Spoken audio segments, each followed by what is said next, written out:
to show you how iOS 13 has really changed the game when it comes to being able to download your YouTube videos, whatever you want to download from a Safari, you can do it, and I'm going to show you how.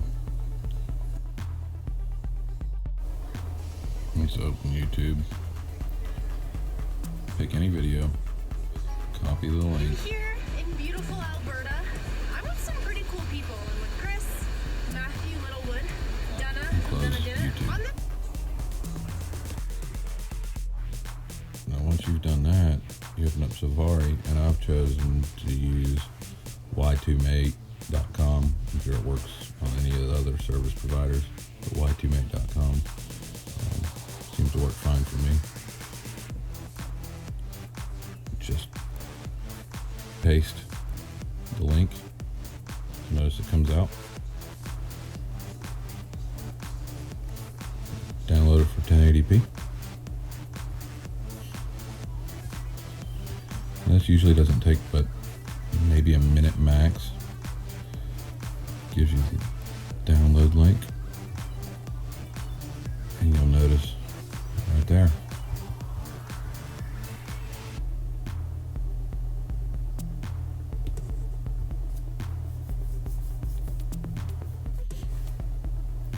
So this file is 97.1 megabytes.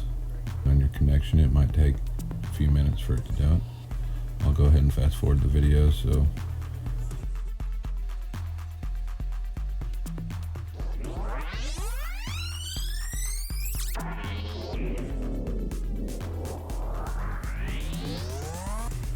okay, so that took about 4, maybe 5 minutes to download 100 megabytes with this service. Not too bad. All you have to do, if you just want to go ahead and watch it, it'll pull it up. Here in beautiful Alberta, I'm with some pretty cool people. On iOS 13, you want to crop the video, just take certain parts of it.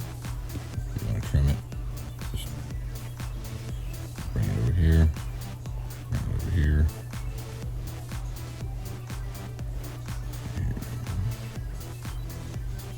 Done. Take the section you want out. It's already done. Now it puts it in its own file in the Files app. Right here in Downloads. iOS 13 puts a new file. There it is. It's already in the process of uploading it to the iCloud. There it is. Now if you want to put it anywhere else, really cool thing, drag the files out to the corner. It puts it over there. Go to your downloaded web videos. And iOS 13 still is a little touchy, but it puts it over there into your other folders. Now you can go over here to your network drive, once you have it set up, and do the same thing. If you like this tutorial and you would like me to do more, please like, share, subscribe. Leave what the next video you'd like me to do in the comments, and I'd be happy to do them for you.